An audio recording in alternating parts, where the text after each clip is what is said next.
Hello दोस्तों, नमस्कार। मैं संदीप आपका अपने YouTube चैनल संकल्प विद संदीप में पुनः स्वागत करता हूं। दोस्तों, हम लोग हिंदी को बिल्कुल प्रारंभ से पढ़ रहे हैं। संज्ञा हम लोगों ने पढ़ लिया था। संज्ञा के बाद मुझे सर्वनाम पढ़ाना था, लेकिन कुछ बच्चों की मांग की वजह से हमने विशेषण पढ़ाया। क्योंकि विशेषण से इधर आरओ एआरओ की परीक्षा होने वाली है और विशेषण से 10 क्वेश्चन पूछे जाते हैं, जिसके वजह से मुझे विशेषण को पहले कराना हुआ दोस्तों। तो कोई बात नहीं, चलिए आइए हम आज लोग देखते हैं सर्वनाम। सर्वनाम का अर्थ क्या है? सर्वधन नाम। सर्व मतलब सभी नाम। सभी नाम के स्थान पर प्रयुक्त होने वाला शब्द क्या कहलाता है? सर्वनाम कहलाता है। यानी संज्ञा के स्थान पर प्रयुक्त होने वाला शब्द क्या कहलाता है? सर्वनाम कहलाता है। उदाहरण, राम अच्छा छात्र है, वह अपनी कक्षा में प्रथम आता है, वह बहुत ईमानदार है। वह बहुत ईमानदार है। बहुत ईमानदार। अब यहां जो ये वह आया, किसके लिए आया? राम के लिए आया। किसके लिए आया? राम के लिए आया। तो दोस्तों मैं आपको बता दूं कि अगर राम राम हर जगह हम कहें कि राम अच्छा लड़का है, राम अपनी कक्षा में प्रथम आता है, राम बहुत ईमानदार है, तो आपको बता दें कि पढ़ने का जो लय है, क्रमबद्धता है, उसमें बड़ा असहजता महसूस होता है।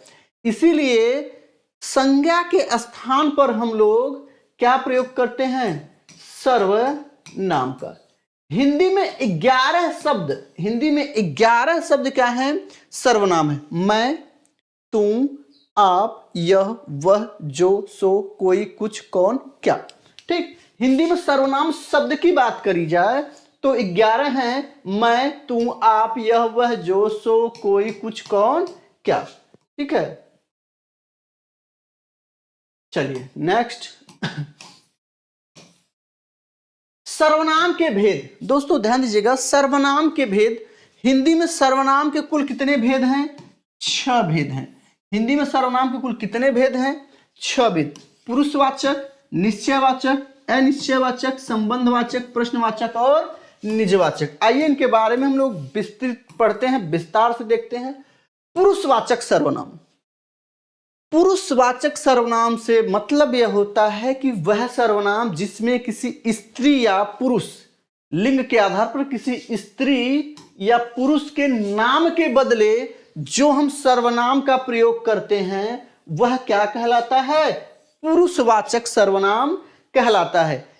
इसके भी कितने भेद हैं? पुरुषवाचक सर्वनाम के 3 भेद हैं। आइए इसके बारे में देखते हैं। पुरुषवाचक सर्वनाम के 3 भेद में पहला क्या है? उत्तम पुरुषवाचक। उत्तम पुरुषवाचक हमेशा जो होता है वह वक्ता के लिए प्रयोग होता है। किसके लिए? वक्ता के लिए। यहां मैं बोल रहा हूं, वो क्या हूं मैं? यहां पे पुरुषवाचक। मैं और हम का प्रयोग हमेशा वक्ता के लिए होता है, बोलने वाले के लिए होता है, लिखने वाले के लिए होता है। ध्यान रखिएगा, बोलने वाले के लिए और लिखने वाले के लिए होता है। मैं लिख रहा हूं, मैं यहां क्या हूं? उत्तम पुरुष। देखिए, बोलने वाला या लिखने वाला जब अपने नाम के बदले जिस सर्वनाम का प्रयोग करता है उसे उत्तम पुरुषवाचक सर्वनाम कहते हैं। जैसे मैं बाजार गया। अब यहां मैं बोला, आपने सुना, जिसने सुना यानी जो सुना वो क्या हो जाएगा? वो मध्यम पुरुष। यानी श्रोता जो हुआ वो कौन सा कहलाएगा? सर्वनाम। मध्यम पुरुष कहलाएगा। मैं बोला, आपने सुना। मैंने कहा कि मैं बाजार गया और बाजार में ही मेरे दोस्त का घर है। तो यहां पे जो मेरा दोस्त है वो यहां नहीं है, मैं अपने दोस्त के बारे में बात कर रहा हूं। तो क्या हो जाएगा? यहां दोस्त जो होगा मेरा अन्य हो जाएगा, अन्य पुरुषवाचक सर्वनाम हो जाएगा। आइए आगे देखते हैं इसको। मध्यम पुरुषवाचक हमेशा तू, तुम, आप होता है। यानी जिससे बात की जाए, जिसे संबोधित किया जाए, उसके नाम के बदले जिस सर्वनाम का हम प्रयोग करते हैं वह पुरुषवाचक सर्वनाम कहलाता है। अभी मैंने आपको ऊपर बताया। अन्य पुरुषवाचक सर्वनाम में क्या है, इसमें यह, वह, ये, वे की बात होती है। वक्ता और श्रोता, बोलने वाला, सुनने वाला के अलावा जो तीसरा पर्सन होता है, तीसरा पुरुष होता है, जो वहां उपस्थित न हो उसके बारे में हम चर्चा करते हैं, वह अन्य होता है। यानी जिसके बारे में बात करते हैं या लिखते हैं उसके नाम के बदले में जिस सर्वनाम का हम प्रयोग करते हैं वह मध्यम पुरुषवाचक सर्वनाम कहलाता है। बात समझ में आ गई दोस्तों? क्लियर है यहां तक? ठीक, आगे देखते हैं।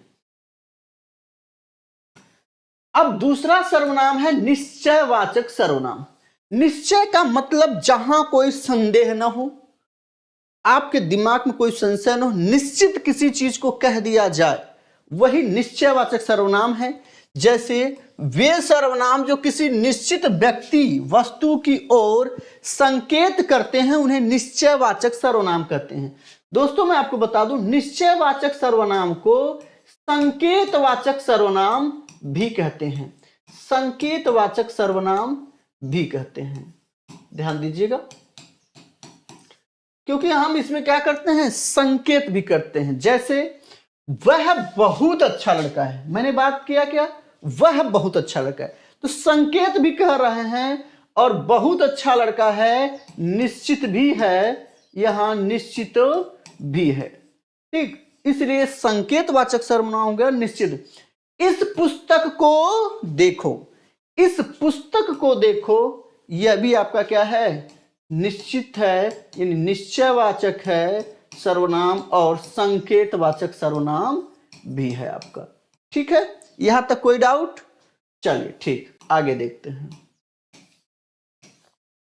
अनिश्चयवाचक सर्वनाम सॉरी, अनिश्चयवाचक सर्वनाम में क्या होता है, कोई और कुछ, यानी जहां निश्चित न हो और कोई और कुछ से रिलेटेड हम कोई चीज को बोलते हैं बिना निश्चित हुए, वहां अनिश्चयवाचक सर्वनाम होता है। इसका परिभाषा है कि वे सर्वनाम जो किसी अनिश्चित वस्तु या व्यक्ति, व्यक्ति से मतलब क्या है, प्राणी या स्थान, व्यक्ति में स्थान नहीं आएगा लेकिन अगला स्थान के स्थान पर प्रयुक्त होने वाला जो शब्द होता है वह अनिश्चयवाचक सर्वनाम कहलाता है। कोई आएगा तो मैं आपके साथ चलूंगा, इसमें कोई निश्चित नहीं है। दाल में कुछ काला है, हम कहते हैं ना घर पे, कुछ खाने को दो, कुछ खाने को दो। अब खाने को दो में कुछ भी हो गया, ये निश्चित नहीं है कि मैंने क्या मांगा या क्या कहा। नेक्स्ट, चौथा है संबंधवाचक सर्वनाम। संबंधवाचक सर्वनाम का मतलब है कि जिस सर्वनाम में एक अन्य ऐसे देखिए, अन्य उपवाक्य हो और संज्ञा का सर्वनाम से संबंध बताए, वो क्या होते हैं, संबंधवाचक। संबंधवाचक सर्वनाम वे सर्वनाम है जिनका प्रयोग साथ में आए किसी अन्य उपवाक्य में प्रयुक्त संज्ञा का सर्वनाम से संबंध, यानी संज्ञा का उपवाक्य में आए सर्वनाम से जो संबंध बताता है उपवाक्य में, वही क्या क्या कहलाता है, संबंधवाचक सर्वनाम।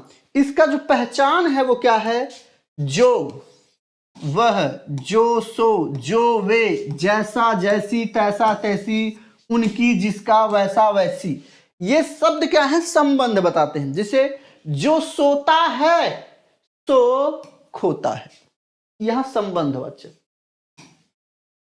जिसकी लाठी उसकी भैंस, या उसकी एक ही में होगा, उसकी भैंस, इस संबंधवाचक सर्वनाम हो गए दोस्तों। चलिए नेक्स्ट, प्रश्नवाचक सर्वनाम। प्रश्नवाचक सर्वनाम में प्राय हम क्या करते हैं, कौन और क्या से प्रश्न करते हैं, जिसमें प्रश्न पूछा जाए वो सभी सर्वनाम जो शब्द हैं वो इसी में आ जाएंगे। इनसे बने मुख्य रूप से कौन है इसमें, कौन और क्या। ठीक, वे सर्वनाम जिनका प्रयोग किसी व्यक्ति या वस्तु के संबंध में प्रश्न पूछने के लिए किया जाता है, वह कौन सा सर्वनाम होता है, प्रश्नवाचक सर्वनाम। कौन जौनपुर जा रहा है, ठीक, यहां कौन क्या है, प्रश्नवाचक। तुम क्या खरीद रही हो, प्रश्न कर किया मैंने। किस किस से झगड़ा करते फिर, यहां भी क्या है आपका, किस किस से झगड़ा करते फिरे, तो यहां भी क्या हो जाएगा आपका प्रश्नवाचक। हम पूछ रहे हैं आपसे कि किस किस से मैं झगड़ा करूं भाई, अब बताइए मुझे। तो यहां किस किस को आप अलग तरीके से मत लीजिएगा कि नहीं ये प्रश्नवाचक नहीं बन रहा, लेकिन ये प्रश्नवाचक के रूप में यहां प्रयोग किया गया है, इसलिए ये बनेगा, ध्यान दीजिएगा। निजवाचक सर्वनाम, निजवाचक सर्वनाम से सर्वाधिक प्रश्न पूछे जाते हैं।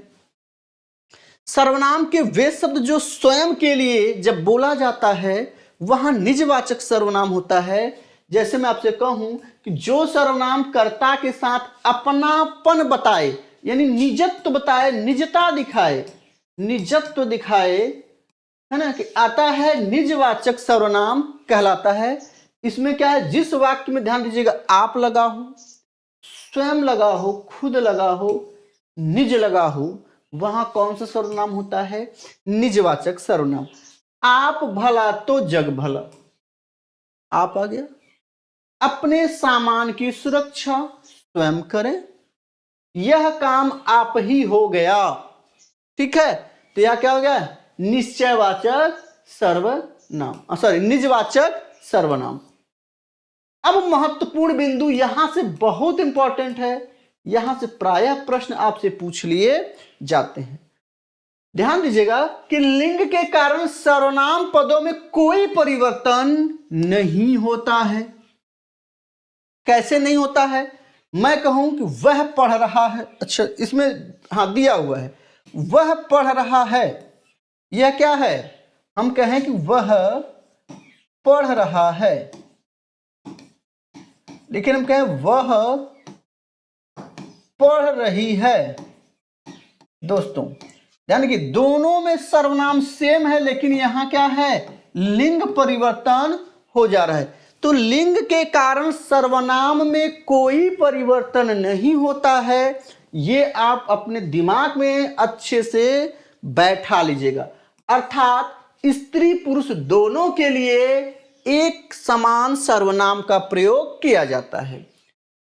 वह और यह का प्रयोग पुरुषवाचक और निश्चयवाचक यानी संकेतवाचक दोनों के लिए होता है। ध्यान रखिएगा, वह और यह दोनों के लिए प्रयुक्त होता है। किसके किसके लिए, निश्चयवाचक और पुरुषवाचक। जैसे वह पढ़ रहा है, अब वह पढ़ रहा है ये क्या है, पुरुषवाचक। वह संजय की पुस्तक है, यह क्या है, निश्चयवाचक। निश्चयवाचक, निश्चयवाचक से मतलब संकेतवाचक, संकेतवाचक। निश्चयवाचक से मतलब क्या हो गया, संकेतवाचक, ठीक। तो दोस्तों ये ध्यान रखिएगा कि लिंग के कारण कोई परिवर्तन नहीं होता है, और वह और यह का प्रयोग पुरुषवाचक में भी होता है और निश्चयवाचक में भी होता है। निश्चयवाचक को हम संकेतवाचक भी कहते हैं, ठीक है दोस्तों। तीसरा बिंदु, तीसरा बिंदु इसका है कि ये वे हम तुम आप, ये वे हम तुम आप लोग, ये बहुवचन रूप है। ये जितना है ये वे हम तुम आप लोग, ये शब्द तो इनका प्रयोग बहुवचन के रूप में होता है, परंतु हम आदर सूचक के रूप में इनको एक वचन के रूप में लेते हैं, ठीक है। जब आदर सूचक है ना, आप लोग, तो आप लोग यहां तो ये बहुवचन है, लेकिन यहां किसी एक व्यक्ति को भी इंडिकेट किया जाता है, तो इसलिए क्या है, ये बहुवचन होते हुए जब हम उसको आदर सूचक, सम्मान सूचक के रूप में जब इसका प्रयोग करते हैं तो सदैव क्या होगा, वो एक वचन होगा। ध्यान दीजिएगा, ठीक है दोस्तों। वीडियो कैसा लगा कमेंट जरूर करिए। आप लोग देखते तो हैं लेकिन कमेंट नहीं करते हैं दोस्तों। कमेंट करिए, शेयर करिए, लाइक करिए और सब्सक्राइब करिए। धन्यवाद।